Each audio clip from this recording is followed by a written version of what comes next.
I'll be honest, like, I don't remember where we were story-wise, and I'm really hoping that since we're starting a new hour, it's gonna give us like a little uh, preview of, or like a reminder of where we were. Because man, half a year's a long time. But anyway, let's start with Kano, who is in the middle of an investigation and is dealing with FBI or CIA spooks or something. Yeah, this guy, Stanley. Following Kano's direction, Stanley drove towards the crime syndicate's hangout. There's a good chance that this is where Maria was being held.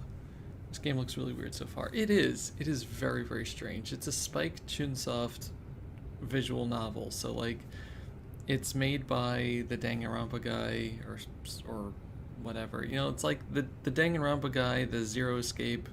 It's like all of the same people involved with the Spike Chunsoft visual novels. But yeah, so there was a kidnapping at the beginning of the game, and on the right,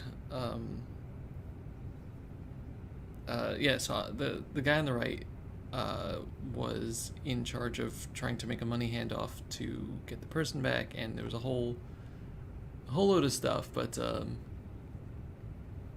it's very involved. But anyway, traffic was practically non-existent, and they made good time. They cruised down Suzaka, wow, then past the train station towards Dogenzaka. All the while, the two men stared at the windshield, neither inclined to make conversation. They arrived at the Shinsensho intersection. "Take a right here," Kano said. "You nervous?" Stanley asked as he made the turn. His own tone was calm and level. Kano gave no reply. If this syndicate really was holding Maria hostage up ahead, he and Stanley might wind up putting her in danger by showing up there. If it came down to it, Kano wondered, could he count on the man next to him taking the hostage's safety into account? He doubted it, but there was nothing he could do about that now. I'm probably going to have this stream go for about 2 hours. I don't think it's going to complete another hour in the game, but we'll see how far we go. They arrived at the Syndicate's hangout sooner than Kano had anticipated. According to How Long to Beat, we're not even halfway done, like, time-wise with this game. Like, all of the estimates for, like, completion are, like, 25 hours, and we're 9 hours in. So that's kind of crazy. It was a multi-tenant building in Tomigaya, southwest of Yoyogi Park.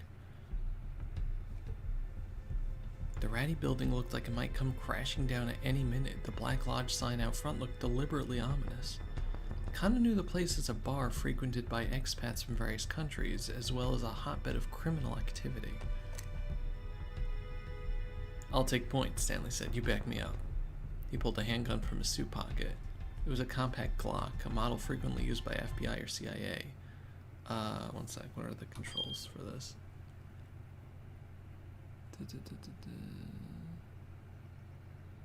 Escape, okay. No? I just need to see the controls, because I was using the, oh, toggle, tab? Yeah, okay. I'm gonna go, I can already tells the game where I just cannot concentrate. That's fine, no worries. Not for everybody. Glock 17, a semi-automatic pistol developed in Austria for police and military use, notable for its incorporation of large amounts of polymer in its design. Certain Hollywood film included a line of dialogue claiming that the Glock would not show up on airport X-ray machine, but since the gun barrel itself is made of metal, this is assuredly not true. FBI, Federal Bureau of Investigation, American Investigative Bureau established by the U.S. Department of Justice in 1908, has authority in matters involving crimes that cross state lines as well as threats to public order such as espionage and terrorism. Generally speaking, the FBI conducts its activities within the United States. And the CIA is a Central Intelligence Agency, one of the principal agencies in the U.S. intelligence community, reporting to the Director of National Intelligence. Possessing considerable budgetary resources and a vast network of highly trained personnel, the CIA carries out intelligence gathering and covert operations primarily overseas. In recent years, the organization has been devoting major efforts to counterterrorism. Kano drew his own gun, and the two cautiously made their way inside. They immediately heard some sort of ruckus from beyond a wooden door at the far end of the hall. Please don't let this be what I think it is, Kano thought to himself. Sweat beaded on his hands as he gripped his gun tighter. He heard the sound of glass shattering. Then came the sound of something heavy falling to the floor. Maria! Ignoring Stanley's previous order, Kano rushed ahead, kicked down the door, and stepped inside. He walked right into a massacre. There were nearly a dozen bodies sprawled out across the floor. Jeez.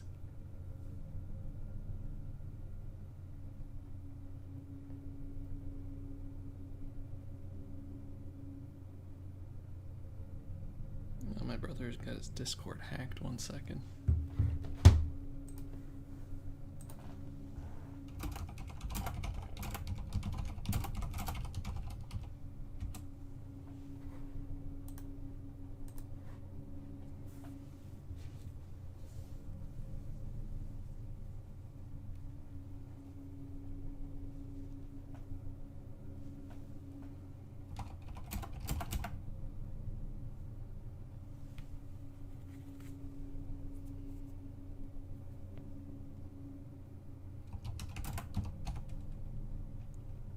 Just got one of those scam DMs from him.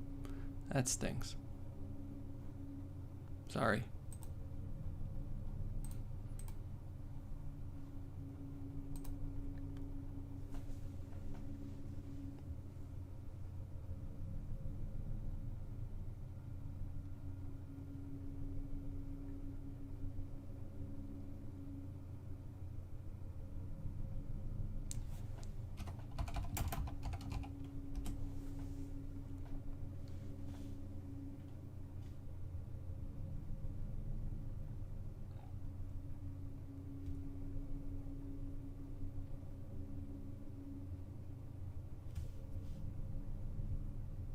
Okay.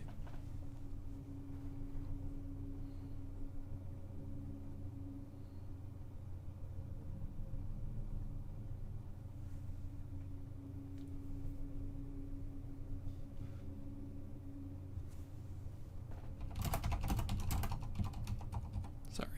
I'm gonna mute myself for a second. Just give me a moment.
Hi, hello, sorry. I think I'm unmuted now, right?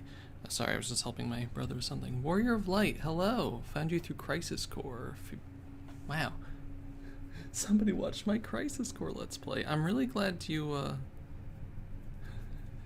appreciated it. I spent a lot of time on that. Anyway, I'm really sorry. I was helping my brother with a problem. Let's continue. But yeah, hello, how are you doing? So we're playing 428 Shibuya Scramble here. We just walked into a massacre. Each appeared to have been stabbed to death. Yikes. That's some good ketchup right there. Had all these guys turned on each other? No, that couldn't have been the case. None of the victims was holding a knife, which meant that whoever had killed them must still be hiding nearby. Speaking of Crisis Core, we got the remake coming out at the end of the year, and I'm really excited for that. I'm probably gonna do a Let's Play of that as well. It's supposed to be the same game, but yeah. Oh man, it's gonna be great to play that again. I've been watching your Dirge of Cerberus playthrough. Thank you so much for watching that as well. It was an interesting game. That game I think doesn't deserve all of the flack. It's not a perfect game, but I really liked the story in it. But yeah, I hope you enjoy that as well. That Dirge of Cerberus has a lot of import for the Final Fantasy VII Remake series at the moment, so hopefully we're gonna get a remake of that game in the next year or two. I think there'll be alternate endings. Ooh, okay, all right. More to look forward to then. No sooner had Kano come to his conclusion than he heard a muffled cry behind him. Stanley! Oh! The American was sprawled out on the floor, face down. Kano rushed over and knelt beside him. Stanley was dead, stabbed through the back. Oh my god! Without an instant's hesitation, Kano stood up again, gun at the ready. He scanned his surroundings, but there's no sign of the killer. But that was impossible. Stanley had been killed mere moments ago.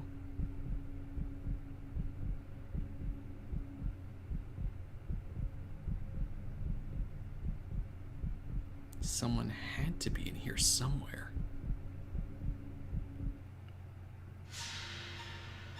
Out of nowhere, he felt someone press the tip of a knife into his neck from behind, right at the base of his skull. How? He hadn't noticed anyone coming up on him. There wasn't even anyone else around. Nobody but the corpses scattered across the floor. Wait, the corpses? Kano hadn't checked them. Hadn't checked to make sure they were all really dead. Uh-oh. With his last thought, he realized that had been his fatal mistake. Oh my god, we died.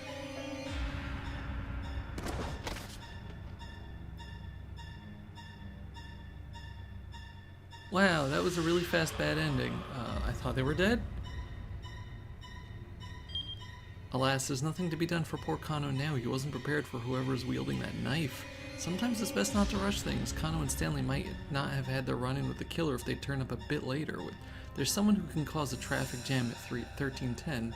It should keep these two from meeting such a grisly end. Okay, well, I guess we need to go through someone else's story. Who would cause a traffic jam? Honestly, anybody here is capable of that, but I'm thinking it's Minorikawa, the reporter, because he's really good at just making trouble. We'll get to Tama eventually. Right! Left! Minorikawa sprinted down the center guide, dodging between oncoming pedestrians. Out of my way! Can't you people see him in a hurry? He stole a glimpse of his watch as he ran. It was just after 1 o'clock. The Burning Hammer sales demo would be getting underway any moment now. He could probably get an interview even if he showed up late. Still, he wanted to get to the venue ASAP to get a feeling for things before they got started. The best time to scope out an event was before it started and after it ended. This was something he learned from Toyama. Everything he knew about journalism, the publisher had taught him. It had been a combative education. Minorikawa learned despite himself as the two men constantly butted heads. Oh, give me a break. What's wrong with my article? Minorikawa shouted. His voice was loud enough to carry through the editing department. Shut up! I told you to rewrite it, so rewrite it! Toyama sticking to his guns, Minorikawa recalled the scene from the days when the two men had worked at the same newspaper. Toyama was his boss. At the time, Toyama was the copy editor for the local news known as the Red Pen Gatekeeper. He would go around checking young reporters' copy like mad. Due to his vigorous efforts, a great many articles never made it to the page. What's wrong with it? Show me what's wrong. All of it! How can it be all of it? Coworkers stared, keeping their distance as the pair screamed themselves red in the face. These arguments had become a regular occurrence, rarely enough that everyone had learned to try not to intervene. I poured my heart and soul into this piece. Go back and read it again. I could read it over and over and it'd still be the same thing. A load of self-important claptrap. Now calm down and write me a more neutral piece. Taking neither of the two opposing sides, the media typically seeks to adopt a neutral stance in reporting the news. Frequently, however, biased reporting still results in one-sided thinking taking hold amongst the general public. In the end, it is up to the individual to make an objective assessment of any news event. Man, imagine if people actually did that. Calm down, you must be joking! I write what I feel in my heart! Where am I? Oh, that's the one thing I refuse to back down on. That is the one thing that'll keep getting your copy rejected. Aren't you the one who told me to be bold and daring with my writing? Yeah, I did, but I don't remember telling you to write me garbage. By now, Minorikawa and Toyama were practically at each other's throats. Still, despite these almost daily shouting matches, Minorikawa never resented Toyama. Not really. Happy to write a piece in a way that would shut Toyama up. Trying to figure that out was how he developed his skills as a reporter. Up until he quit his position at the newspaper to start his own publishing company, Toyama had been a stubborn old man in the finest sense of the term. Now a dying breed in Japan, the sort who'd be inclined to use knuckles before words to remedy a child's bad behavior. Inflexible, but still emotionally brittle, their signature move is to drive a wayward kid out of the house with the exclamation, "You fool, you're no son of mine, I disown you," only to wait a while, go find the son who's crying down by the dry riverbed, and calmly murmur, "Come on, your supper's getting cold." One of those. But then, in order to keep his company afloat, at some point he had abandoned all his ideals and principles. It was disgraceful. Just disgraceful. Thinking about it made Minorikawa's blood boil. It rankled him to know such a pathetic remnant of a man had been such an influence on him. He reminded himself once again that he needed to wrap up his current job as soon as possible. By now, Minorikawa was getting close to the demo site. He increased his speed. Whoop! He wound up barreling right into someone who was walking into a knick-knack shop. Is this the same one?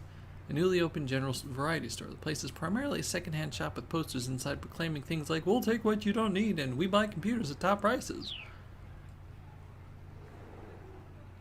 It was a girl about high school age. She jumped to her feet, then snatched Minorikawa by the collar. "Ooh! Hey, watch where you're going!" she snapped. Her upper body strength was impressive, to say the least. The chokehold she had on his neck made it almost impossible for him to breathe. He had to do something fast. I'm not punching her. Sorry, he bowed his head in an apology. He was in too much of a hurry to get caught up in an argument now. But the girl didn't let go. Instead, she tightened her grip. "Look, I'm sorry for not looking where I was going." Minorikawa would barely croak out his apology. "Oh, fine. I'll let it slide this once," the girl said. She relaxed her hold with a scowl. Wait, hold on, she murmured. She stared good and hard at Minorikawa's face. "Hey, you're Mr. Minorikawa." I'm really glad that if I punched her, I probably would have just gotten arrested. Surprised, Minorikawa gave her another look. Miku? "Yeah, wow, you do remember me." She smiled with delight, apparently forgetting that she'd just been wringing his neck. "Wow, how long's it been?" she asked. "About 5 years, I think. You still doing your bonsai stuff?" "Nah," she replied. "I gave that up." Miku has been Japan's bonsai champion back when she was in middle school. The mention of bonsai likely calls to mind elderly hobbyists, but recently the art is attracting more young people as there are other aspects of Japanese-style interior design, as are other aspects.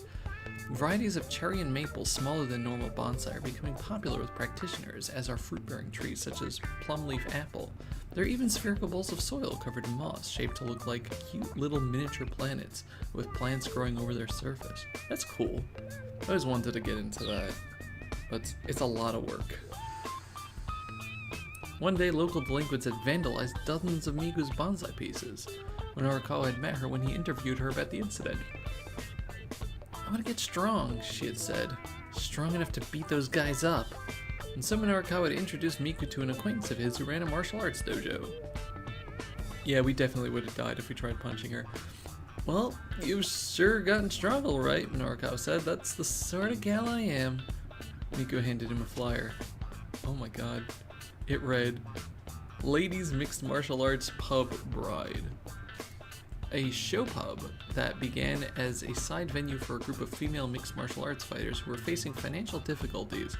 There's an octagonal ring inside the pub, and the rules state that anything goes between the young women who fight inside. Customers are able to take in the fights while enjoying their drinks. Look at that promotional art. That's something. That's something. Present this flyer for a free drink. "It's a place where you can watch girls fight in the ring while you have some drinks," Miku said. That sounds pretty fun, actually. Minorikawa could feel himself being pulled in all the wrong directions by the prospect. "You should come see one of my matches sometimes. I'm the reigning champion." Miku beamed with pride. "Wait, you're the champion? Yikes, good thing I apologized when I did. In that case, I'll definitely have to swing by sometime soon. Right now I'm in sort of a hurry though." "Oh sure," Miku said. "Catch you later then." She headed into the shop as Minorikawa rushed off towards the sales demo. I wonder when that's gonna come into play later. At long last, he arrived at the Nokane building where the event was being held. The wall by the elevator was plastered with posters about Burning Hammer. For those of you who don't remember, Burning Hammer is an energy drink thing that may or may not be toxic based on the times that people in this game have drunk it and have either almost died or passed out.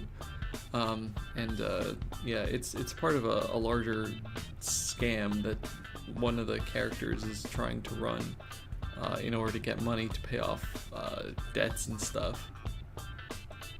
Get it or regret it. As seen in magazines, 100% weight loss guaranteed. That's not good. This is blatantly false advertising.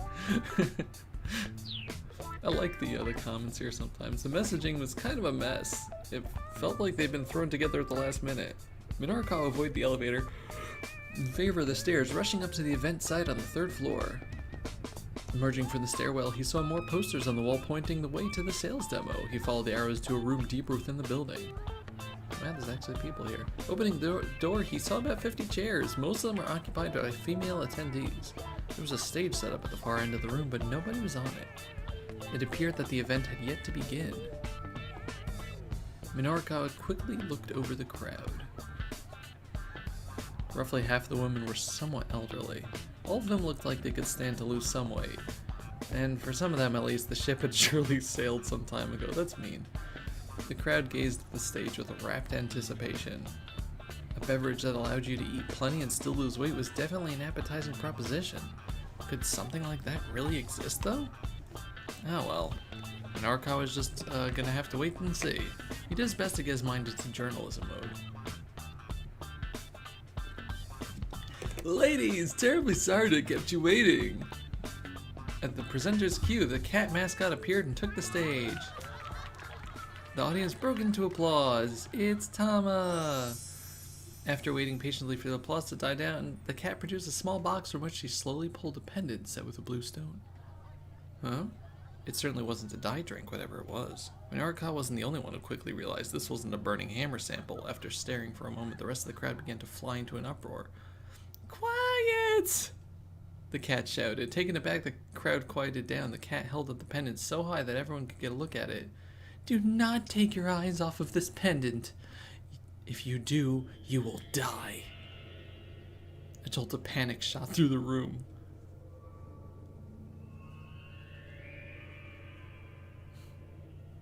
I think all the Burning Hammer was destroyed by...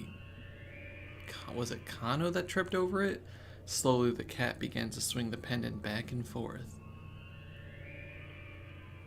Minorikawa couldn't quite recall what happened after that. When he came to his senses, he'd already pulled a 10,000 yen bill from his wallet, handing it to the man he assumed was the demo organizer.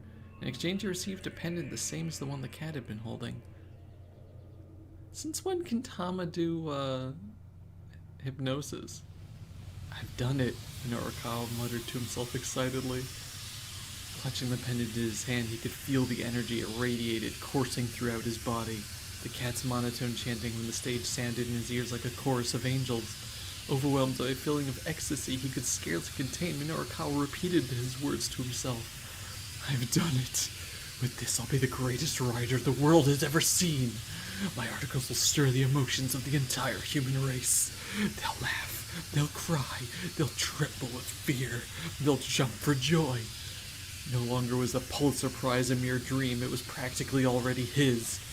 The prize awarded for excellence in journalism, literature, and music composition aimed for American journalist Joseph Pulitzer, active during the late 19th, early 20th centuries, and administered by Columbia University, to whom he willed all of his money in order to establish a journalism school. 3 Japanese photographers have been awarded the prize in the past: Yasushi Nagao, Kyoichi Sawada, and Toshio Sakai. Minorikawa wanted, no, he needed to tell someone how excited he was. This miracle he'd attained, he wasn't going to just squander on himself, oh no. A journalist of his stature needed to share what he knew with all of humanity. He opened up his laptop. He booted up the word processing program. He deleted all the articles he'd been working on. Uh-oh. He knew what he really needed to write. Special edition report on the Miracle Stone, only in 4-Star General Gossip's spring issue. Must have stone already in many fashionistas' collections. Look out, world. Mysterious gemstone set to change international balance of power. Blessed by the Miracle Stone? Get your hot stock tips here. The pages originally slated for the pros and cons of security cameras and washed-up screenwriters are instead filled with glowing praise and rave reviews for the Miracle Stone. I think we're heading towards a bad end here. Never had Minorikawa been more proud of his work.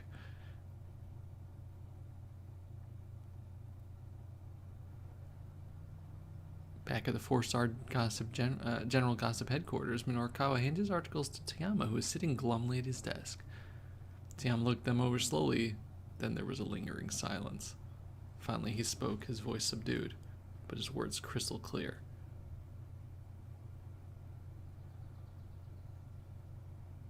Yeah, this is all getting axed.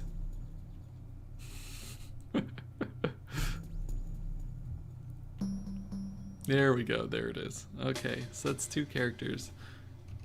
So we have to stop that from happening too. Desperate though he was for copy, Tayama still rejected Minorikawa's articles, probably a good indication of how bad they really were.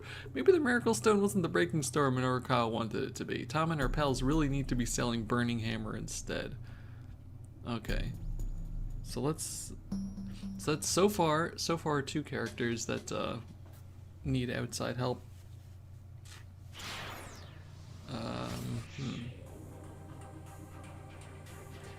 Okay, well, let's see what Achi is up to then. Do you want to cause a traffic accident? The man with the cane. Alright, so Achi and Maria, I think, were running, or the sister, and this guy with a cane and a gun has been following them all over the place and finally cornered them. The man with the cane crooked his finger on the trigger. Achi stepped in front of it. Oh, Hitomi, right. Hitomi is Maria's sister, shielding her with his body. If you want to shoot her, you have to shoot me too. Oh, suddenly the assassin's head jerked forward. He pitched face first onto the pavement and lay still, revealing a foreign man standing behind him. What the heck? On one hand, the stranger clutched a metal pipe. Hitomi, Achi asked. You know that guy? Hitomi's eyes went wide. That's the man from the Scramble. The one who told me to go to the van. Wait, one of the kidnappers? Why would he help us? I'm not sure. The newcomer fixed his eyes on Achi. Hey man, Hachi approached the stranger. I'm not sure what's going on here, but thanks for the assist. Oh! Whoa! The man took a sudden swing with his pipe. Hachi barely managed to dodge out of the way. What the hell? Once again, Hachi made sure Hitomi was safely behind him. Guess I gotta let my fist do the talking. Hachi quickly adopted a fighting stance. Be careful, Hitomi warned, her voice trembling. Don't worry, it's just a pipe. I'll just snatch it away from him and make him tell us where your sister is. Hachi judged the distance between them carefully as he stared his opponent down. The metal pipe gave this thug considerable reach. One solid hit from that thing and Hachi wouldn't stand a chance. He needed to end this in one punch. The crook sized him up for a few moments, then lunged forward to attack. Now! Hachi sidestepped to avoid the incoming blow, then delivered a vicious left hook to the adversary's jaw. The man went down hard. Hachi gazed at his fallen foe, flexing his knuckles. The thing about guys who brings weapons to fights, they always let themselves get too cocky. He looked the guy over. The man had a tattoo peeking from one of his ratty sleeves. Does that say skill? Come on, buddy, you can't clock out just yet. Skull. Hachi said, get up, I got a few questions for you. He knelt down to grab the man by his collar. Whoa! Halfway to his feet, the man pulled a gun from his breast pocket. Whoa! Didn't know you were packing heat. Hachi took a quick step backward. The man's eyes brimmed with rage. He looked ready to pull the trigger at any moment, but he didn't get the chance. Uh-oh. The man with the cane had regained consciousness. Back on his feet, he trained his own gun on the foreigner. The foreigner quickly shifted his attention to the other gunman. Oh no, you don't! Hachi darted forward and kicked the kidnapper in the hand as hard as he could. The gun went flying from his grasp. With a low snarl, the man took up the metal pipe again. Rather than go for Hachi, however, he charged the man with the cane. What the? Hachi watched in astonishment as the two men grappled. Now's our chance! Grabbing Hitomi by the hand, Hachi broke into a run. So, the guy with the cane isn't part of the kidnappers? Huh. They ran for a long time, finally stopping to rest in a quiet municipal park. As they sat catching their breath, Hachi sensed a new tension in Hitomi. She hadn't said a word since their latest escape. She has to die, Hachi. It's for your own good.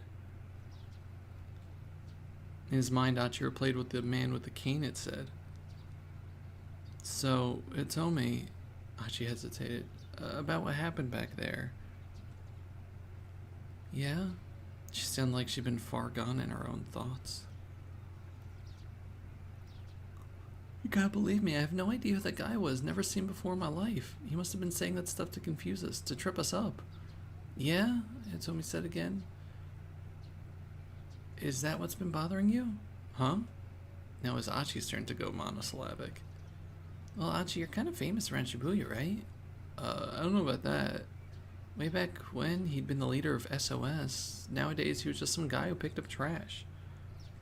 There was nothing to brag about. When someone's famous, it's not unusual for someone else to recognize them and know their name.